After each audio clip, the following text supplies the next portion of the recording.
నమస్కారం, welcome to JP news. Tirupati జిల్లా వెంకటగిరి పట్టణంలో విషాదకర ఘటన చోటు చేసుకుంది.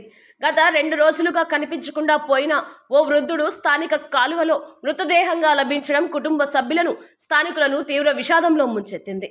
స్థానికులు పోలీసుల కథనం మేరకు వెంకటగిరి పట్టణంలోని ఆనందపురం ప్రాంతానికి చెందిన కడివేటి రవి 60 సంవత్సరాలు గత ఆదివారం ఇంటి నుండి బయటకు వెళ్లి తిరిగి రాలేదు. ఎంతసేపటికి ఇంటికి చేరుకోకపోవడంతో ఆందోళన చెందిన కుటుంబ సభ్యులు, బంధువులు పరిసర ప్రాంతాల్లో ముమ్మరంగా గాలించినప్పటికీ ఆయన ఆచూకీ లభించలేదు. అయితే మంగళవారం సాయంత్రం కాశీపేట సమీపంలోని ఒక కాలువలో గుర్తుపట్టలేని స్థితిలో మృతదేహం కనిపించడంతో స్థానికులు వెంటనే పోలీసులకు సమాచారం అందించారు. సమాచారం అందుకున్న పోలీసులు హుటాహుటిన సంఘటన స్థలానికి చేరుకొని మృతదేహాన్ని పరిశీలించారు. అనంతరం కుటుంబ సభ్యులను అక్కడికి రప్పించగా ఆ మృతదేహం కనిపించకుండా పోయిన కడివేటి రవిదేనని వారు గుర్తించారు.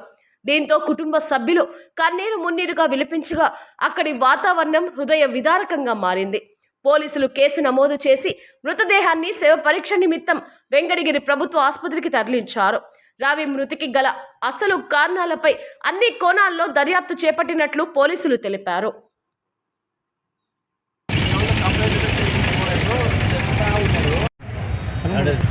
మొహం తెలియదు.